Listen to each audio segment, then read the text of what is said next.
100 நாட்கள் வந்து இன்னைக்கு முதலமைச்சராக பல்வேறு சாதனைகளையும் அவர் புரிஞ்சிருக்காரு. ஏப்ரல் 23ஆம் தேதி முன்னாடி வரைக்கும் பார்த்தீங்கன்னா தாவேக ஆட்சி அமைக்கும் அப்படின்னு சொன்னால் நீ ஒரு தற்குறி, நீ ஒரு முட்டாள், உனக்கு அறிவே கிடையாது, முதலமைச்சராக திரு விஜய் அவர்கள் வந்தால் பொடா பைத்தியம், பொடா தற்குறி இப்படின்ற மாதிரி தான் பல பேர் விமர்சனம் டிசைனாக வச்சுக்கிட்டு இருந்தானுங்க. ஆனால் கடைசியில் மே 4ஆம் தேதி ரிசல்ட் வர அன்னைக்கு உண்மையாலே அந்த மிராக்கள் தான் நடந்துச்சு. மக்கள் வந்து கொண்டாடுறாங்க இந்த ஆட்சியை. ஏன்னு சொல்ல போனால் முக்கியமான விஷயம், பல சாதனைகள் இருக்குது இந்த 100 நாளில். முக்கியமான சாதனை என்னன்னு பார்த்தீங்கன்னா, ஊழல் லஞ்சத்தை ஒழிக்க தாவேக அரசு ஒரு ஸ்டெப்ஸ் எடுக்கிறாங்க. கடந்த 60 ஆண்டு கால திராவிட ஆட்சியில் இப்படிப்பட்ட அந்த சிந்தனையை அவங்களுக்கு ஒதுக்கலை. அதாவது எங்கள் மேலாம் நடவடிக்கை எடுக்கிறீங்க, உங்கள் அமைச்சரே ஒருத்தர் வந்து மாத்திரை நுண்ணிக்கிட்டு இருக்காரு அப்படின்ற ஒரு விஷயத்தை கொண்டு வந்தோடனே அவர் ஒரு போட்டாரு ஒரு போர்டு. யாருன்னா நம்ம சரத்குமார், அமைச்சர் திரு சரத்குமார் என்ன சொன்னார், ஆமாம் இது உங்கள் ஆட்சியில் தான் இது நடந்துச்சு, அப்போ உங்கள் ஆட்சியில் கஞ்சா ட்ரக்ஸு இதெல்லாம் வந்து சப்ளை ஆயிடுச்சுன்றது நீங்கள் ஒத்துக்கிறீங்களா? அதாவது தவளை தன் வாயால் கிடுன்னு சொல்லுவாங்கள்ல, அந்த மாதிரி தான் உதயநிதி அவர்கள் இன்றைக்கி ஆகிட்டார். முதலமைச்சராக ஸ்டாலின் வருவார், அப்போ நீங்கள்லாம் இருக்க மாட்டீங்க அப்படின்ற மாதிரி ஒரு விஷயத்த சொல்லிடுறாரு. அதாவது ஒரு படத்தில் ஒரு டைலாக் சொல்லுவான் தெரியுமா, கனவாக இருந்தாலும் ஒரு நியாயம் வேணாமாப்பா அப்படின்ற மாதிரி. அதுதான் இங்கே வந்து நடந்துக்கிட்டு இருக்கு. இவர் எந்த நடிகை கூட இருக்காரு, யாரோட ஃபோன் பேசுகிறாரு, இவர் அவன் பொண்டாட்டி கூட இருக்காரா, இல்லை இவர் எங்கே போகிறாரு, இவர் பின்னாடியே சுற்றுறது தான் ஒரு வேலையா? அப்போ தலைவர் பதவி எதுக்கு உங்களுக்கு? வேறு ஏதாவது பதவி எதாவது வாங்கிட்டு போக வேண்டியது தானே அப்படின்ற மாதிரி தான் நீ மக்கள் கேட்டுக்கிட்டு இருக்காங்க. ஆனால் அந்த அசிங்கமே இல்லாமல் மறுபடியும் அசிங்கமாக பேசிக்கிட்டு, கொச்சையாக பேசிக்கிட்டு, அவதூறு பரப்புறது இப்படின்ற ஒரு விஷயத்தை வந்து ஒரு மாநில தலைவரே பேசுகிறது வந்து உண்மையிலே கண்டிக்கக்கூடிய விஷயம்தான். தாவேக அமைச்சர்கள்லாம் வந்து 2-3% கமிஷன் வாங்குறாங்களாம், அதோட ஆடியோ இருக்கும். அதாவது இவர் போன ஆட்சியில் வந்து பார்த்தீங்கன்னா இந்த டிஎம்கே ஃபைல்ஸ்ன்னு அப்படின்ற மாதிரி ஒரு விஷயம் விட்டார்ல. அதாவது இவர் எப்போவுமே ஒரு சூட் கேஸ்லேயே சுற்றுவார் போல கையில் வச்சுக்கிட்டு, இந்த டிஎம்கே ஃபைல்ஸ் இருக்குது, 2-3 ஆடியோ இருக்குது அப்படின்ற மாதிரி எதோ கல்லா கட்டுறாரா அப்படின்ற ஒரு சந்தேகம் எனக்கு இல்லை, பல பேருக்கு இருக்குது. கமெண்ட்ஸ்லேயும் அதான் சொல்லிக்கிட்டு இருக்காங்க. ஸோ அதே ஃபார்முலாவை தான் இங்கே கொண்டு வந்திருக்காரா அப்படின்ற ஒரு சந்தேகம் வருது. அம்மையார் ஜெயலலிதா அவர்களும் கட்டி காத்த இந்த இயக்கம் எடப்பாடி பழனிசாமி கிளியராக ஸ்கெட்ச் போட்டு டோட்டலாக முடிச்சு விட்டாப்புல சாமானிய மக்களுடைய ஆட்சியாக தான் இருக்கும் அப்படின்றதுல வந்து முதல்வர் திரு விஜய் அவர்கள் அழுத்தம் திருத்தமாக சொல்லிட்டு இருக்காரு. அதுதான் உண்மையும் கூட. சீக்ரெட் டாக்ஸ் நேயர்களுக்கு வணக்கம். தாவேக ஆட்சி இன்னையோட 100 நாளை எட்டி இருக்கு. முதலமைச்சராக திரு விஜய் அவர்கள் 100 நாட்கள் வந்து இன்னைக்கு முதலமைச்சராக பல்வேறு சாதனைகளையும் அவர் புரிஞ்சிருக்காரு. சின்னதான ஒரு விஷயம் உங்களுக்கு நான் சொல்ல கடமைப்பட்டிருக்கேன். என்னன்னா, எலெக்ஷனுக்கு முன்னாடி வரைக்கும், அதாவது ஏப்ரல் 23ஆம் தேதி முன்னாடி வரைக்கும் பார்த்தீங்கன்னா தாவேக ஆட்சி அமைக்கும் அப்படின்னு சொன்னால் நீ ஒரு தற்குறி, நீ ஒரு முட்டாள், உனக்கு அறிவே கிடையாது, முதலமைச்சராக திரு விஜய் அவர்கள் வந்தால் பொடா பைத்தியம், பொடா தற்குறி இப்படின்ற மாதிரி தான் பல பேர் விமர்சனம் டிசைனாக வச்சுக்கிட்டு இருந்தானுங்க. ஆனால் நம்ம சிகே டாக்ஸில் நானும் நம்ம சிகே சாரும் பார்த்தீங்கன்னா, நான் கூட இல்லை, சிகே சார் பார்த்தீங்கன்னா ஒரு மிராக்கிள் நடக்கும்டா தேவா, கண்டிப்பாக முதலமைச்சராக திரு விஜய் அவர்கள் வருவார் அப்படின்ற மாதிரி எல்லா வீடியோலையும் சொல்லிகிட்டே இருப்பார். நான் கூட யோசிப்பேன், என்ன சார் இப்படி சொல்கிறாரு, என்ன கால்குலேஷனில் இவர் இப்படி சொல்கிறாரு அப்படின்ற மாதிரிலாம் பல விஷயங்கள் நான் யோசிச்சிருக்கேன். ஆனால் கடைசியில் மே 4ஆம் தேதி ரிசல்ட் வர அன்னைக்கு உண்மையாலே அந்த மிராக்கிள் தான் நடந்துச்சு. ஸோ அப்படி பார்க்குறப்ப இன்னைக்கு ஒரு 100 நாளை எட்டி இருக்குன்னா உண்மையிலே மனசுக்கு ரொம்ப சந்தோஷமாக இருக்குது. மக்கள் வந்து கொண்டாடுறாங்க இந்த ஆட்சியை. ஏன்னு சொல்ல போனால் முக்கியமான விஷயம், பல சாதனைகள் இருக்குது இந்த 100 நாளில். முக்கியமான சாதனை என்னன்னு பார்த்தீங்கன்னா, ஊழல் லஞ்சத்தை ஒழிக்க தாவேக அரசு ஒரு ஸ்டெப்ஸ் எடுக்கிறாங்க. அதாவது ஒளிஞ்சிருச்சுன்னு சொல்ல மாட்டேன், ஸ்டெப் எடுக்கிறாங்கல்ல, அதுவே பெரிய விஷயம். கடந்த 60 ஆண்டு கால திராவிட ஆட்சியில் இப்படிப்பட்ட அந்த சிந்தனையை அவங்களுக்கு ஒதுக்கலை. எல்லா அரசு அலுவலகங்களையும் அரசு ஊழியர்கள் பல பேர் வந்து இந்த லஞ்சம் வாங்குறது, ஊழல் செய்கிறதுல வந்து பல பேர் ஈடுபட்டிருக்காங்க. அதெல்லாம் கண்டு காணாமல் இருந்த இந்த அரசுகள் இன்னைக்கு நான் அதை வந்து நான் ஸ்டெப் எடுத்து நான் ஒழிக்க ட்ரை பண்ணுறேன் அப்படின்ற ஒரு முதலமைச்சர் திரு விஜய் அவர்கள் பேசுகிறாருன்னா அது ரொம்ப பெரிய விஷயம். அதுக்கு ரொம்ப தைரியம் வேணும்னு நான் சொல்ல வரேன். ஸோ இப்பேற்பட்ட ஒரு அரசை நீ மக்கள் கொண்டாடிக்கிட்டு இருக்காங்க. பல சாதனைகள் இருக்குது. குறிப்பாக நான் சொல்ல போகணுன்னா, நான் என் மைண்டில் டக்குன்னு வரதெல்லாம் பார்த்தீங்கன்னா, ஒரு 717 டாஸ்மாக் கடைகளை மூடியிருக்காங்க, 200 யூனிட் ஃப்ரீ கொடுத்துருக்காங்க, தாய்மாமன் தங்க மோதிரம் திட்டம், அண்ணன் சீரு, அப்புறம் இன்னும் பல இருக்குது. இதெல்லாம் வந்து சும்மா எனக்கு ஞாபகத்தில் இருக்கிறத சொல்கிறேன். ஸோ அந்த வகையில் இன்னும் 7.25 வருஷம் இருக்குது. இன்னும் பல சாதனைகள், கொடுத்த வாக்குறுதிகளை வந்து முதலமைச்சர் திரு விஜய் அவர்கள் நிறைவேற்றுவார்ன்ற நம்பிக்கை எனக்கு இருக்குது. மக்களுக்கும் அந்த நம்பிக்கை இருக்குது. அதை தான் வந்து பார்த்தீங்கன்னா, மனசாட்சி உள்ள ஒரு மக்களாட்சி, ஒரு யுகத்திற்கான ஆட்சி அப்படின்ற மாதிரி முதலமைச்சர் திரு விஜய் அவர்கள் இன்றைக்கி ஒரு பதிவையும் போட்டிருக்காரு. ஸோ பொறுத்திருந்து பார்ப்போம். இந்த ஆட்சி இன்னும் 4.25 வருஷம் எப்படி போகுதுன்றதை பொறுத்திருந்து நம்மளும் எல்லா நாளும் இதை பற்றி நம்ம டிஸ்கஸ் பண்ணலாம். ஸோ இதெல்லாம் தாண்டி இன்றைக்கி சட்டமன்றத்தில் பல கூத்துகள் நடந்திருக்கு. கூத்தை வந்து நம்ம உதயநிதி அவர்களை பற்றி பேசிடலாம். என்னன்னா, இன்னைக்கு முதலமைச்சர் திரு விஜய் அவர்கள் அவைக்கு வரமாட்டார்ன்ற விஷயம் வந்து அவங்களுக்கும் தெரியும். அவங்களாம் எதிர்கட்சியாக இருக்காங்க, நீ முதலமைச்சர் இன்னைக்கு வருவாரா? ஏன்னா அவர் வந்து இன்னைக்கு ஒரு தொலைக்காட்சியை, அந்த நிகழ்ச்சியை வந்து இன்னைக்கு புதுசாக ஒன்று ஓப்பன் பண்ணுறாங்க போல, அதுக்கு அங்கே போயிட்டாரு. அப்போ அவர் வந்து அவையில் இல்லை.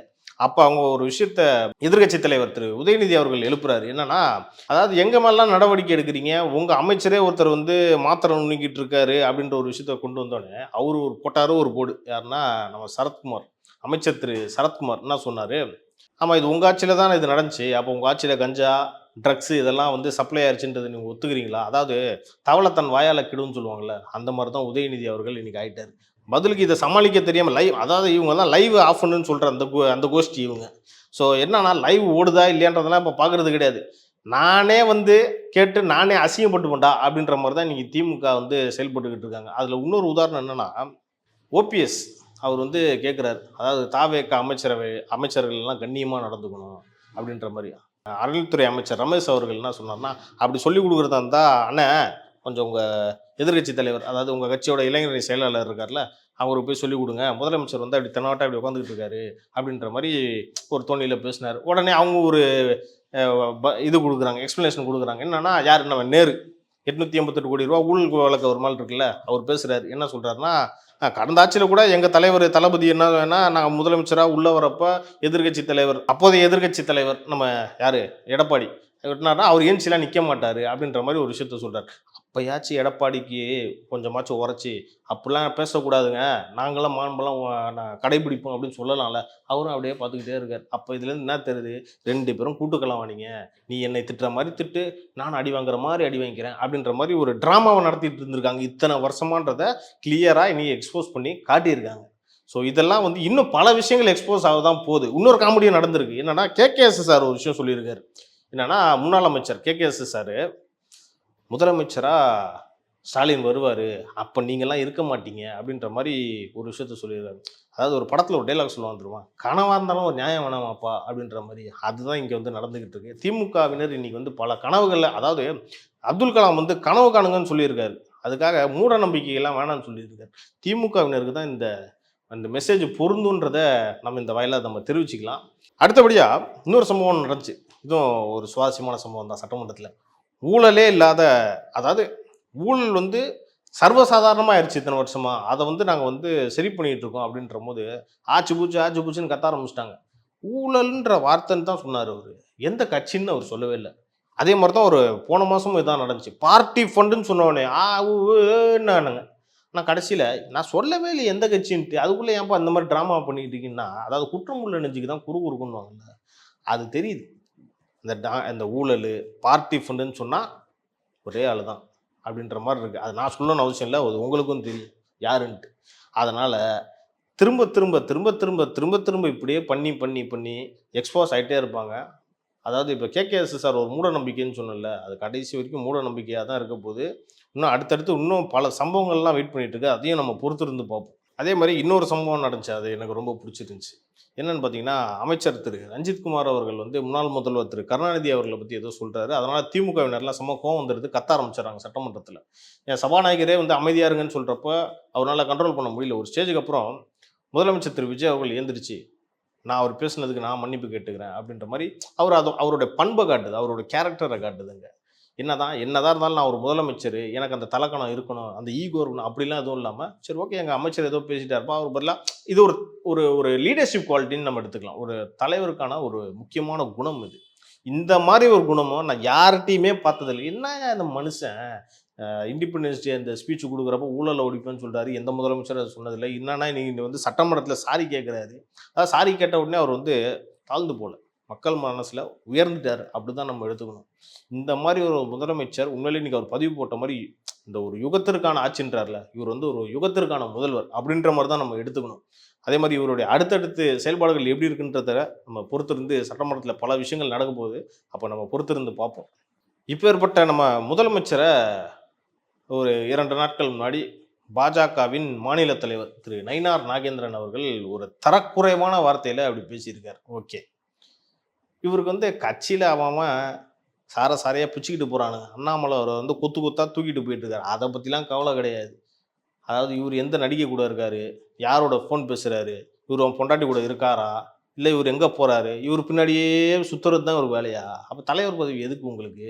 வேற ஏதாவது பதவி ஏதாவது வாங்கிட்டு போக வேண்டியது தானே அப்படின்ற மாதிரி தான் நீ மக்கள் கேட்டுக்கிட்டு இருக்காங்க. ஆனால் அந்த அசிங்கமே இல்லாமல் மறுபடியும் அசிங்கமாக பேசிக்கிட்டு கொச்சையாக பேசிக்கிட்டு அவதூறு பரப்புறது இப்படின்ற ஒரு விஷயத்த வந்து ஒரு மாநில தலைவரே பேசுறது வந்து உண்மையிலே கண்டிக்கக்கூடிய விஷயம்தான். அதுவும் அன்னைக்கு அவர் ஒன்று பேசினார் பார்த்தீங்களா, அதெல்லாம் ஆபாசத்தின் உச்சம். அப்படி ஒரு மனுஷன், அதாவது ஒரு சிவாஜி கிருஷ்ணமூர்த்தி திமுகவில் இருப்பார் பாருங்களா, அவரை விட கேவலமாக பேசுகிற ஆட்கள் தான் நம்ம எடுத்துக்கணும். அவராச்சும் ஒரு பேச்சாளர் கடந்து போயிடலாம். நீங்கள் ஒரு மாநில தலைவர், அப்படி இருக்கிறவரே இன்னைக்கு வந்து இப்படி பேசிட்டு இருக்காங்க. உங்கள் அப்பாட்ட போய் கேளு, உங்கள் அம்மாட்ட போய் கேளுனா இதெல்லாம் என்ன வார்த்தை? அதையும் பார்த்துக்கிட்டு தேசிய தலைமை வந்து அமைதியாக இருக்கு பாருங்க. அதுதான் இங்கே வந்து வேடிக்கையாக இருக்குது. இவரெல்லாம் எத்தனை நாளைக்கு இருக்க போகிறாருன்னு தெரியல. அடுத்தபடியாக நம்ம இவருடைய பங்காளி அண்ணாமலை, அவர் என்ன பண்ணிட்டு இருக்காரு, ஏற்கனவே கட்சியை வந்து அபகரிச்சுட்டு ஒரு பக்கம் வி த லீடர்ன்ற மாதிரி ஒரு ட்ராமா கம்பெனி நடத்திட்டு இருக்காரு. அதில் வந்து பார்த்தீங்கன்னா இப்போதைக்கு ஒரு 20 லட்சம் பேர் வந்திருக்காங்கன்னு நினைக்கிறேன் உறுப்பினர்கள். வந்த அந்த நாளே வந்து பார்த்தீங்கன்னா ஒரு 10 லட்சம் பேர் வந்தாங்க. அதை வந்து பெருசாக கொண்டாடினாங்க. அதை கொண்டாடுறதுக்கு ஃபஸ்ட்டு ஒன்றும் கிடையாதுன்னு வச்சுக்கோங்களேன். யார் வேணாலும் ஆகலாம். உங்கள்கிட்டயே ஒரு 3 4 சிம் கார்டு இருந்துச்சுன்னா நீங்கள் ஒரு 4 உறுப்பினர் அட்டை வாங்கிடலாம். அதுவே பாதி பேர் போலிங்கிறாங்க.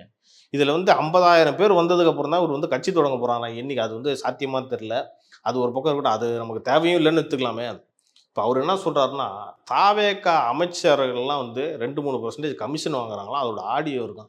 அதாவது இவர் போன ஆட்சியில் வந்து பார்த்தீங்கன்னா, இந்த டிஎம்கே ஃபைல்ஸ்ன்னு அப்படின்ற மாதிரி ஒரு விஷயம் விட்டார்ல. அதாவது இவர் எப்பவுமே ஒரு சூட்கேஸ்லேயே சுற்றுவார் போல கையில் வச்சுக்கிட்டு. இந்த டிஎம்கே ஃபைல்ஸ் இருக்குது, 2-3 ஆடியோ இருக்குது அப்படின்ற மாதிரி எதுவும் கல்லா கட்டுறாரா அப்படின்ற ஒரு சந்தேகம் எனக்கு இல்லை. பல பேருக்கு இருக்குது. கமெண்ட்ஸ்லேயும் அதான் சொல்லிக்கிட்டு இருக்காங்க.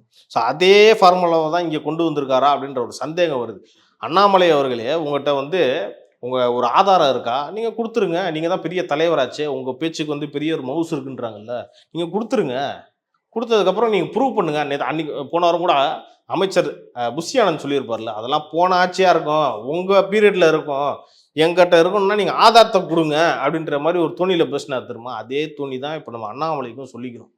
உங்கள்ட்ட இருக்கா? ஆதாரம் இருக்கா? சமூக வலைதளத்தில வெளியிடுங்க. அத பத்தி நம்மளே விவாதிப்போம் அப்படின்ற மாரி பேசிக்கலாம். இல்ல நீங்க வேற எதுவும் ஒரு மோட்டிவ்ல பண்றீங்களா? வேற ஏதாவது மோட்டிவ் இருக்கான்றது நமக்கு தெரியல. பொறுத்திருந்து பார்ப்போம். அடுத்தபடியா அதிமுக எம்எல்ஏக்கள் பல பேர் வந்து ராஜினாமா செஞ்சுட்டு தாவேக்கால இணைஞ்சாங்க. அவங்களுடைய ராஜினாமாவெல்லாம் வந்து ஏற்கக்கூடாது, விசாரிக்கணும் அப்படின்ற மாரி அதிமுக தரப்புலேருந்து சென்னை உயர்நீதிமன்றத்தில ஒரு மனு தாக்கல் பண்ணாங்க. அந்த அந்த மனு வந்து இன்னைக்கு விசாரணைக்கு வந்தப்போ ஸ்பீக்கர் ஜேசிடி பிரபாகர் தலைமையில் ஒரு மனு வந்து தாக்கல் பண்ணாங்க. அதில் என்ன சொல்லியிருக்காங்கன்னா, கிளியராக நாங்கள் வந்து விசாரணை பண்ணிட்டோம். அவங்க சுய விருப்பத்துக்கு ஏற்ப தான் அவங்க வந்து ரிசைன் பண்ணியிருக்காங்க. இதில் வந்து வேறு எந்த ஒரு அரசியல் தலையீடும் கிடையாது. குதிரை பேரம்லாம் இல்லை அப்படின்ற மாதிரி தான் திரு ஜேசிடி பிரபாகர் அவர்கள் சொல்லியிருக்காரு. ஸோ அதே மாதிரி தான் கோர்ட்டும் நம்ம தீர்ப்பு கொடுக்க போகுதுன்றதும் எந்த ஒரு டவுட்டும் இல்லை. நம்ம ஏற்கனவே சொன்ன மாதிரி தான், இல்லை குதிரை பேரமோ எந்த ஒரு கேவலமான அரசியலோ அப்படின்ற மாதிரிலாம் ஒன்றும் கிடையாது. சுய விருப்பத்தின் அடிப்படையில் தான் தாவேக்கா இன்னைக்கு மக்களுக்காக செயல்பட்டுக்கிட்டு இருக்கு, மக்களுக்கு நல்லாட்சியை கொடுக்குது அப்படின்ற மாதிரி அதிமுக எம்எல்ஏக்கள். அது மட்டும் இல்லை, எடப்பாடி கட்சியை நாசம் பண்ணிட்டு இருக்காரு. நான் ஏற்கனவே சொல்லியிருப்பேன் பல வீடியோக்களில். அதாவது எடப்பாடி பழனிசாமி அவர்கள் ஒரு கோர்பச்சு, அதாவது முன்னாள் சோவியத் யூனியனுடைய பிரசிடென்ட் அவர் தான் கடைசி பிரசிடென்ட். அதுக்கப்புறம் அது 13 நாளாக வந்து உடஞ்சி போச்சு. அது மாதிரி இன்னைக்கு வந்து அதிமுக 13 குழுக்களாக வந்து இன்னைக்கு செதறி பிரிஞ்சு கிடக்குது.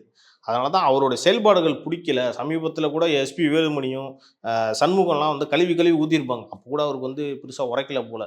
இதுதான் வந்து நடந்திருக்கு. ஸோ உள்ள வந்து எந்த ஒரு அரசியலோ எந்த ஒரு விஷயமோ கிடையாது. எடப்பாடி பழனிசாமியோட தலைமை வந்து பிடிக்கல. இன்னைக்கு தாவேக்காக்கு போயிட்டாங்க. இன்னும் பல பேர் போக தான் போறாங்க. அந்த கட்சி இன்னைக்கு வந்து புரட்சித் தலைவர் எம்ஜிஆர் அவர்களும் அம்மையார் ஜெயலலிதா அவர்களும் கட்டி காத்த இந்த இயக்கம் எடப்பாடி பழனிசாமி கிளியராக ஸ்கெட்ச் போட்டு டோட்டலாக முடிச்சு விட்டாப்புல. இன்னும் அந்த எம்ஜிஆர் மாளிகைன்றது நாளை கழிச்சு யாருன்னா வந்து பார்த்தீங்கன்னா வாழ கூட விட வாய்ப்பு இருக்குது. ஏன்னா அங்கே யாரும் இருக்க போகிறது கிடையாது. இவர் ஒருத்தர் தான் இருப்பார். அந்த ஒரே ஒரு ஆள் தான் இருக்கான். யார் அவர், அந்த சந்திரமுகி டைலாக் ஒன்று சொல்லுவாங்க தெரியுமா? அவன் பேர் கோபாலு. பல வருஷமாக பெயிண்ட் அடிச்சுக்கிட்டு இருக்கான்ட்டு. அந்த மாதிரி தான் இன்னைக்கு எடப்பாடி பழனிசாமி ஆயிட்டு இருக்காரு. மொத்தமாக அந்த கூடாரம் வந்து பனையூர் பக்கம் போயிருன்றதுல எந்த ஒரு டவுட்டும் கிடையாது. ஓகே, நிறைவாக வந்து இந்த விஷயத்தையும் நான் சொல்லி வீடியோ முடிக்கலான்ட்டு விருப்பப்படுறேன். என்னன்னு பார்த்தீங்கன்னா, இது என்னோட கனவுன்னு கூட நம்ம சொல்லலாம். என்னோட கனவு இல்லை, பல பேரோட கனவு. ரெஜிஸ்ட்ரேஷன் டிபார்ட்மெண்ட்டில் நடக்கிற ஊழல் மாதிரி எந்த டிபார்ட்மெண்ட்லையும் நடக்காதுங்க. அதுவும் பார்த்தீங்கன்னா, போன ஆட்சியில் கல்லா கட்டினவரில் வந்து முதன்மையானவரில் வந்து முன்னாள் அமைச்சர் திரு மூர்த்தி அவர்கள் எல்லாத்துலேயும் ஊழல். அப்படிப்பட்ட இந்த துறையை வந்து எப்படியாவது சுத்தம் படுத்தணும் அப்படின்ற மாதிரி முதலமைச்சர் திரு விஜய் அவர்கள் முடிவெடுத்துட்டாரு. அவருக்கு உறுதுணையா பத்திரப்பதிவுத்துறை அமைச்சர் லோகேஷ் அவருக்கு வந்து உறுதுணையா இருக்காரு. இன்னைக்கு பார்த்தீங்கன்னா முக்கியமான அறிவிப்பு, பொன்னான அறிவிப்பு, எல்லாருக்கும் சந்தோஷமான அறிவிப்பு, தமிழ்நாடு மக்களே கொண்டாடணும் இந்த அறிவிப்பு. அப்படி என்னன்னு பார்த்தீங்கன்னா, இனி எல்லாமே ஆன்லைன் சிஸ்டம் ஆக்கிட்டாங்க. ரெஜிஸ்ட்ரேஷனா ஆன்லைன். வீடு மனை அந்த ரெஜிஸ்ட்ரேஷன் பண்ணணுமா? ஆன்லைன். எல்லாருமே இது வந்து ஊழல், லஞ்சத்த ஒழிக்கணுன்றத தாண்டி ரொம்ப ஒரு ஈஸியான முறைய வந்து கொண்டு வர்றாங்க. இது மக்களுக்கு எந்த மாரி ஒரு எஃபிஷியன்ட்டா இருக்குன்றத இந்த மாரியான திட்டங்கள்ல வந்து நம்மளே புரிஞ்சுக்க முடியுது. ஸோ இந்த சாதனைகள்ல 100 நாள் சாதனைகள்ல இதுவும் வந்து ஒரு பிரதானமான சாதனையா நான் பார்க்குறேன். இந்த 100 நாள்லே இப்பேற்பட்ட சாதனைய வந்து முதல்வர் திரு விஜய் அவர்கள் பண்றாருன்னா, இன்னும் 4 வருஷத்துல எத்தன சாதனை வரும்ன்றதையும் நம்ம யோசிச்சு பார்க்க முடியுது. நான் வந்து இது வந்து கண்மூடித்தனமா நான் தாவேகாவையும் முதலமைச்சர் திரு விஜய் அவர்களையும் புகழணுன்றது என்னோட எண்ணம் கிடையாது. இது எல்லாமே மக்களுடைய குரல்.